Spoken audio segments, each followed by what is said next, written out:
So tonight I am going to be talking about objection handling. And it's something that I think a lot of people are very wary of, are very worried about it. So just a little reminder for those of you who might not know me. My name is Moira Barnes and I'm part of the Mint steering group, so the Mint Business Club. And our reasons for doing these lives on Monday nights, a new thing that we've started in light of the coronavirus, is that we realise that we've got lots of trainings going on in the Mint Business Club for our paying members, but we also don't want to forget we've got about 1,700 members in the wider business support from Mint Business Club Facebook group, and we don't want to forget about you guys either, because we know that everybody is going through lots of ups and downs. Oh, there's the boss. Hi, Nicola. Hi, Carrie. So we want to be with you as much as we can and help you as much as we can through this very turbulent time. So there's lots of people in the group, lots of helping going on anyway, organically. That happens organically in the group. And this is an extension of that. So me coming on, Nicola does her daily dose of positivity every morning at 9:35, and I'm coming on Monday nights just to offer a little bit of extra help as well on a Monday evening. So I'm not going to be sharing the love that Nicola did talk about before, but I'm live, that's for sure. But I will share a little bit of love, as in I'll help as much as I can. So objection handling is the subject of tonight's live, and is something that lots of people are quite afraid of and wary of, and feel that the sale almost comes to an abrupt halt suddenly when somebody turns down what it is that you're offering. So you'll have gone through the whole sales conversation. You'll have built relationships up with people. You've got to find out about them a little bit more, find out what it is that's their challenge in their life that you feel after this relationship building that you can help them with, that you can genuinely help them make their life a better place. Make the world a better place. I'm a big believer in that. If what you have and what you sell, whether it's a product or a service, if you can make one person's life, that, but the ripple effect, isn't it? The butterfly effect. So make one small change and it will have that rippling effect, and it will help somebody else and help somebody else and help somebody else. And so, make sure that what you're offering is something that can help people very genuinely and authentically. So you've gone through the whole process of getting people on board, understanding about them understanding about you. Hi, Julia. And offering what it is that your service or your product can do for them, and really parceling it up as, rather than just go straight in for the sale, you've got to go back and summarize what it is that you've talked about. So, you've been telling me that you're really scared of selling. It's something that makes you feel really icky and you feel really uncomfortable about it, but you realize that it's important that you can sell and that you do sell to make your business grow. Well, what I would like to do now is I have a service, I have a workshop that I do once a quarter, and I'd really like to invite you along to that workshop. I really think it will help you.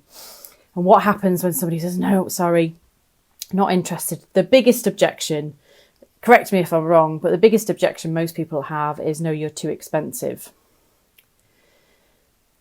So that is the number one, I think, whenever I've done any of my workshops, when I've asked people what objections that they get stuck with, the one that is the biggie is, I can't afford you, you're too expensive. Or they don't even say that, they just say you're too expensive. So a lot of people, when they come to my workshop, say that they hear that and they just think, oh, fine, I've just wasted all my time with that person. If you've done your homework right, if you've done all those processes of getting to know people and really questioning them and listening to their answers and really getting to understand who they are, what their challenge is, then something's not quite right, because you've identified that you can genuinely really help them and their life is going to be better off if they use you, your service, your product. So you need to take a deep breath in and pause. I tell people to pause a lot. And then it's really important that you listen. So number one, listen to what it is that they have actually said. Acknowledge what it is that they've said. I'm just reading my notes because I've forgotten what my little an acronym is. Explore it a little bit more and respond to it. So that's listen, acknowledge, explore, and respond to it. So somebody says to you, you're too expensive. That's probably, there's some reason in there. So you need to clarify what it is that they mean by that. So you need to ask them, how am I too expensive? What is it that is too expensive about this? And I give an example, a past client of mine who may or may not be on this live. You'll know who you are, who I'm talking about, but he sells bikes. And he had somebody come in looking at bikes one day, really groovy kids bikes that they do. They're lightweight. They're not the Isla bikes, they're another brand. That name has just escaped me, but my son's got one and they're really cool. They're really funky colours, and they're very lightweight, so good for little kiddies, because if you have a normal bike, they're quite heavy, and when they fall off, they get really upset because it really hurts them when they fall off their bikes. But these lightweight ones, they can pick up and they can move around. And the important thing is when they get bored of cycling, they can move it themselves because it's not too heavy. So they're really great bikes, but they are expensive because obviously the materials that have been used to make them lightweight are more expensive than the heavier metals that they use. So they are a more expensive bike. But when he had a client come in and say to him, a customer come in and say to him, I'm sorry, this is too expensive. I've just realised I've got a watch. Oh, there it is. I'm trying my watch again there. Don't want to rabbit on too long. You're too expensive. Can't afford that bike. He should have gone back, and he does now. So he does this. He goes back to them and he says, what are you comparing me to? You know, what is too expensive? And he found out that the guy was comparing him to buying, he'd seen a bike in Halford, so for maybe, I don't know, 120 quid, something like that, whereas his bikes were, I think, 250, 280 pound for a bike. And we do know that the children grow and quickly, so it is quite a big outlay. But, you know, if your kid really likes cycling, my little boy loves cycling. He used to make everyone laugh when he was little, and we'd go and pick his sister up from the school, and he'd be pedalling along on his little wooden bike, and literally I'd be screaming after him not to knock people over. So I identified he was really keen on cycling and he wanted to get a proper bike, which is why I wanted to get him one of these lightweight bikes. And I went to this guy for a specific reason, which I'll talk about. But he didn't clarify what he was being compared to, but he found out later that it was comparing him to like a Halford's bike. Well, Halford's bikes are more expensive, heavier, not as expensive. But what he has realised when we've talked about it is that he should have gone back over his sales pitch, if you like, that the reason why he's more expensive is that he gives a very personalised service. So number one, you know, you're given a personalised service. He's really listened about what you want the bike for your kid. The bike is more expensive, but if you want to, he does an interest-free credit agreement. So you can pay over 3 months without incurring any extra cost. Brilliant. So if you can't afford it, genuinely can't afford it this month, break that cost down into 3 payments and it makes it a little bit easier. He also does a buyback scheme so that when the child gets too big for that bike, you can go back to him and he will take that as part exchange for a new bigger bike, you know, as long as you buy another bike from him. So he'll take that as part exchange. So that's obviously going to be beneficial to you come, 18 months down the line.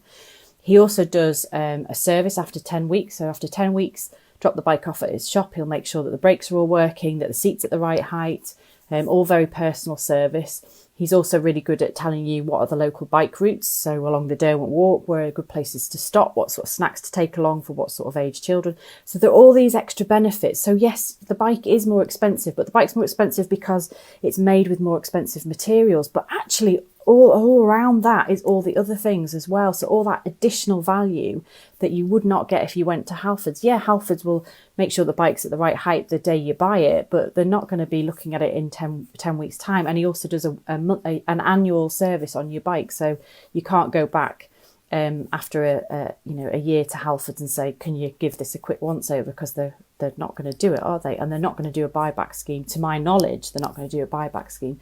So as Nicola says, it's all about the values, the customer understanding what the cost entails. So yeah, so cheap is always going to be more expensive in the end. If you buy something that's cheap, it's going to fall. If you buy a Primark top, it's not going to last as long as an Armani top. You'll have your Primark keepsake for a year, and then it's out of style. Got holes in it, it's too washed and worn, whereas buy a more expensive item and it's going to wash and wear much better. So it is about making sure that you get that value right. So you need to, another part of objection handling, I think it's really important, is actually having confidence in your brand, in your product. And I've had a couple of conversations in the last week with people talking to me about being a little bit afraid of asking for the sale.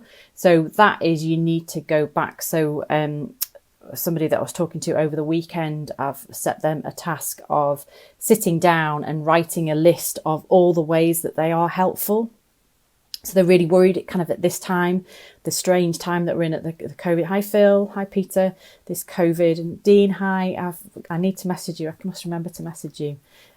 we're all a little bit unsure about what's going on at the moment. So I've talked obviously about, whether we should or shouldn't sell during this time, and we absolutely should sell. But people are still really wary and worried about, they don't want to be seen as profiteering. Well, we're not profiteering. We're carrying on trying to make our living. And I've asked her to go away and list all the ways that she helps people. And then do a second list of all the questions that all the objections that people might have, whether that is, it's too expensive, it's her main worry was that it's a cost issue at the moment. People aren't making money, they're not working. However, we're not to make assumptions, because as I've said before, I've not used my car. I used my car for the first time today in about a month, where I nipped off to Nick's office to pick up, because I'm helping. So Amy Veach from Corsetry and Couture, I can't speak tonight. You might have all seen a lot of PR about her. She makes wedding dresses and corsets, which obviously she can't make at the moment. People aren't buying wedding dresses at the moment. So she's, rather than wasting her time, she's got all these sewing machines waiting there, and she's very talented, she is now making scrubs for the NHS and wash bags for NHS workers, all very coordinated. And I'm now volunteering to do that as well. So she's cut out all the patterns for me, cut out all the fabric. I've got all the everything. So I went to Nick's office today to pick them up. That's the first time I've used my car in 4 weeks. It was very novel. I'd kind of forgotten how to drive. It was really weird. So there's going to be lots of people that are doing, holidays that are cancelled, you'll not be paying out for the full amount. So you might have lost your deposit on your holiday, but you've maybe not paid for the entire amount in full. And you probably, I don't know, personally, I don't think I'm going to be going abroad this summer. So you might not be going on holiday this year. So you might have that money. So this is another thing. It's having confidence in your product is really key and really important. And listing all the points of how you can help people is really important to get that really firm in your mind. But then also not making assumptions that people don't have money and don't want to spend the money with you. You need to ask them that first. You need to tell people what it is you do and how you can help them, and let them decide whether they can afford you or not. So we're not saying force your products and services down people's throats. Let them make the decision that they can or can't afford you. And if they say they can't afford you, then clarify why they can't afford you. And it could be that they can't afford the full amount in one go. So I know Amy Purdy of Whiteacres, she has always offered 3 monthly payments for her fantastic design skills, branding skills, but she's now extended that to 6 months during coronavirus, so that she understands that people still need their logos doing, still need their branding made wonderful, like my branding is. I love my branding. And she did it over 3 monthly payments. She now does it over 6 monthly payment to allow for the fact that people might not have as much disposable income at the moment. So she's not making an assumption that it's an option. You can pay in full, you can pay over 3 months, or you can pay over 6 months. It's entirely up to you. Again, you as the customer make that decision. So try not to make assumptions about what your customers do and don't want. Obviously, you do have to do a bit of thinking about how you market your products and your services, and thinking about what your ideal customer wants, who is your ideal customer, what it is that they want. But please don't fall into the trap of making the assumption that people aren't going to pay you. I had this myself. So, I'm saying this like I never lose confidence. I had a bit of a confidence wobble myself last week, where I've got a new client that I'm working with, and I was really totally doubted what I'd done for them and produced for them. And thankfully, I made sure I phoned them on Friday before the end of the working day to talk to them. Otherwise, I'd have worried about this all weekend to check that everything was, they'd had it for 48 hours, the document that I'd sent to them. And I just wanted to check, was there anything that I needed to clarify before the weekend, if they were wanting to digest it over the weekend. And they said that they loved it. They'd had a quick scan read and it all looked absolutely brilliant. And they'd speak to me on Monday. So I went off and got my glass of wine and enjoyed my Friday night, which if I'd not made that phone call, I probably would have wound myself, because I was having a real crisis of confidence. So handling objections is as much about being as confident in your business as, you've started this business for a reason. That you can help people, and just write yourself a list if you are having a bit of a wobble. Think about all the questions it might be that the time is not right for them. So if somebody comes to you and says no, could be because they've got too many other commitments on at the moment. So that's not a no forever, that's a no for now. So you can gain from them a bit of clarity about when would be a good time to go back to them. And it could be that you can schedule in a call. I did a lot of work over the Easter weekend when I took myself off social media about trying to get all my productivity up, and my calendars and everything, in order so that I wouldn't forget these things, because I've said it before and again, I need to remind myself of my own teachings. But the fortune is in the follow-up. So if somebody says they can't afford you right now, ask them when is going to be a good time to call them, get their permission. Nev Timemouth did a sales training with the Minties back in, when was it? It was in January 2018. And I really agree with what he said there. It was about that you're getting permission from people to contact them again, to speak to them again.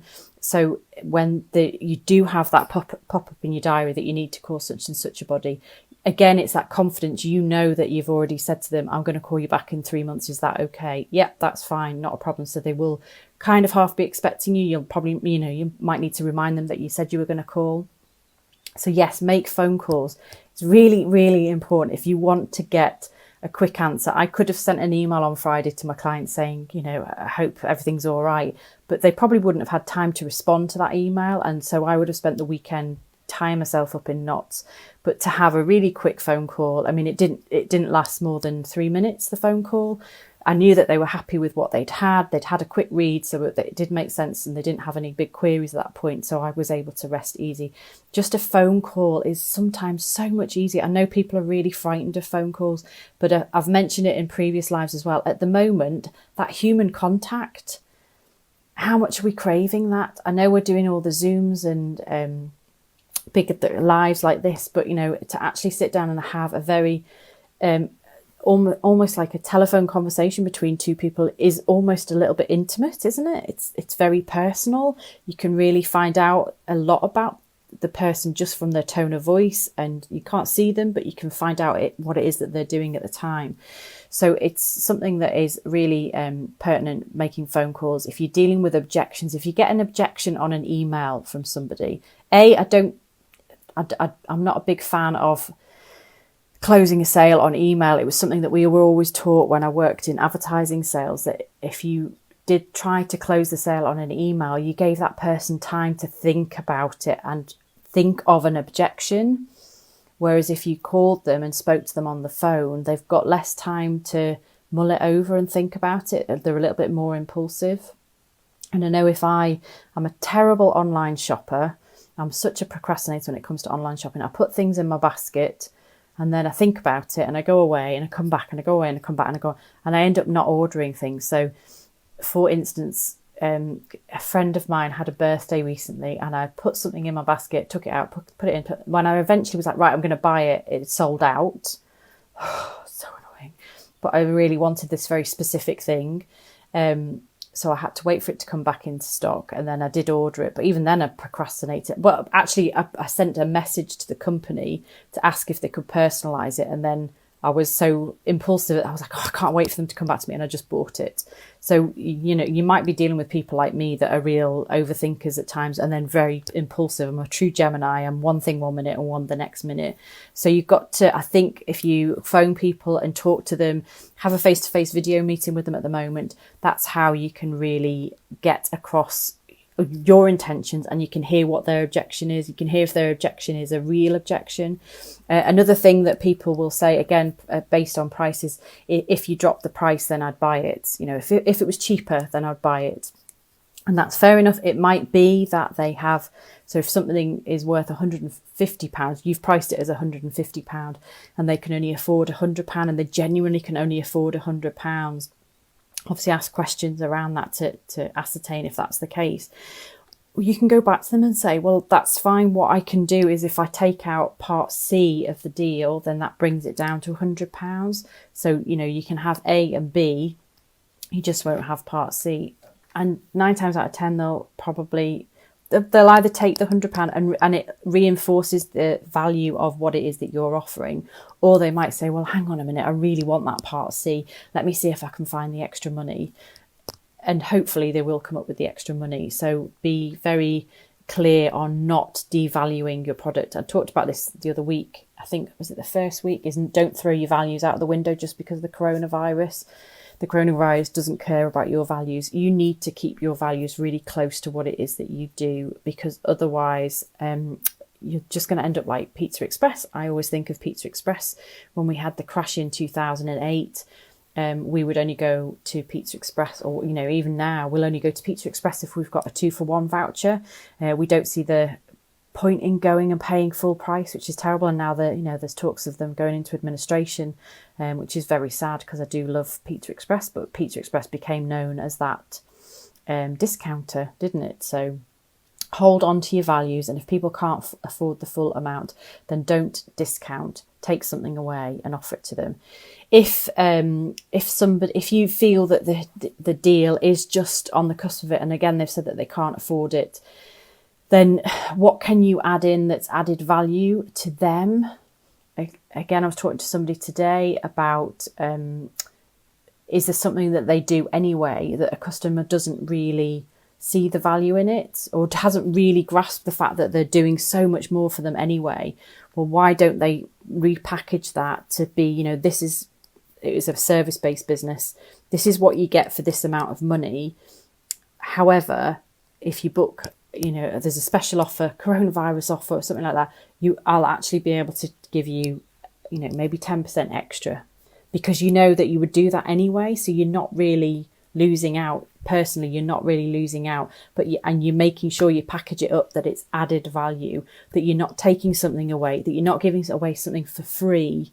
You're adding value to the deal because you appreciate their business and you appreciate the fact that they are still spending during this time.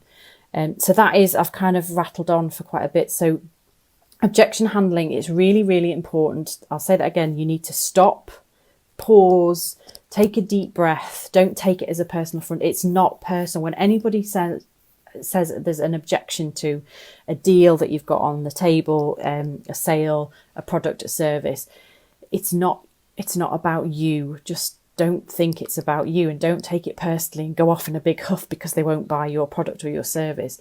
Take a deep breath, pause, let the dust settle, repeat the objection back to them, just so that I'm clear. What you're saying to me is repeat the objection back to them, because they might not have meant to say that, but you just want to be sure. Acknowledge, say, okay, right, I totally understand that. And then explore, so ask questions about it. Okay, so what is it that you're comparing me to? Okay, so what I understand is at the moment it's not a good time, but would it be a good time for you in, say, 2 months' time, 3 months' time?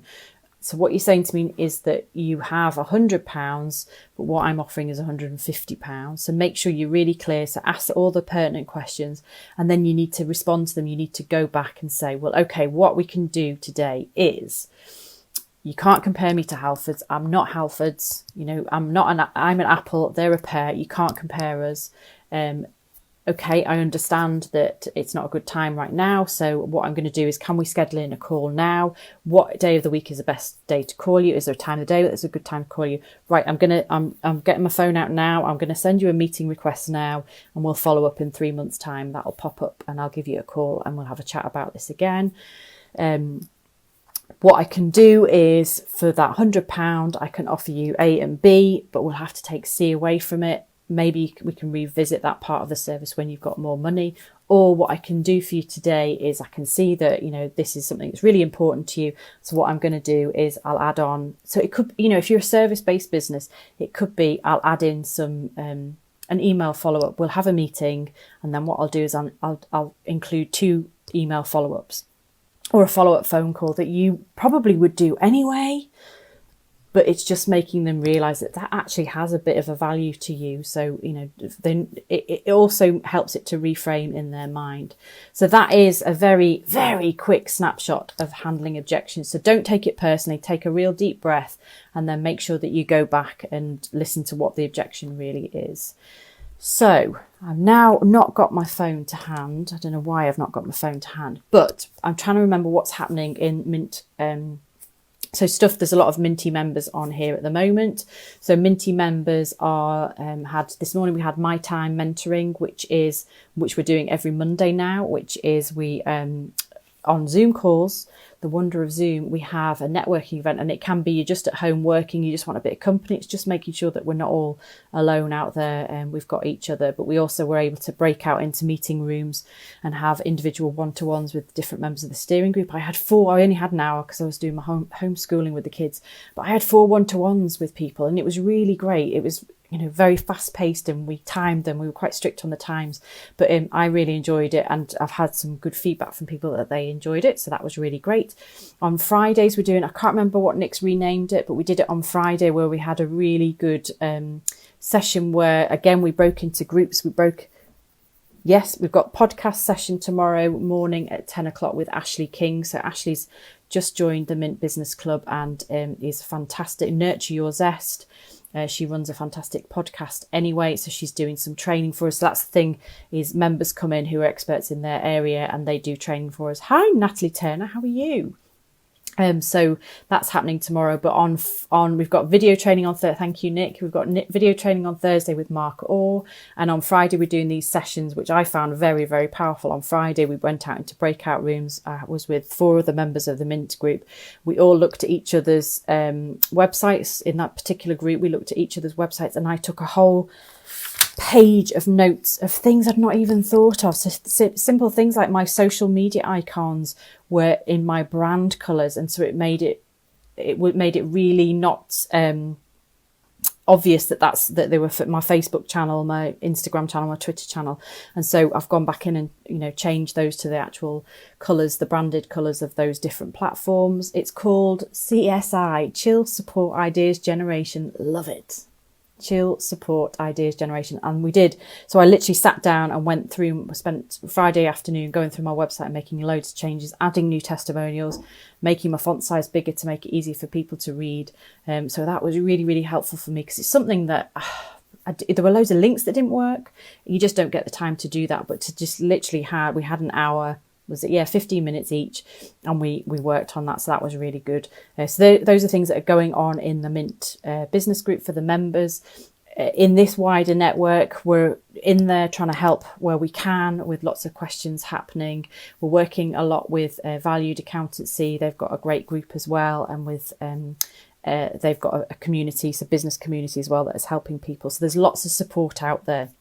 And these Monday lives are a way of extending a little bit more support. So the theme seems to be, I'm doing sales talks each Monday. If there is something specific that you would like me to talk about next week, then please do let me know.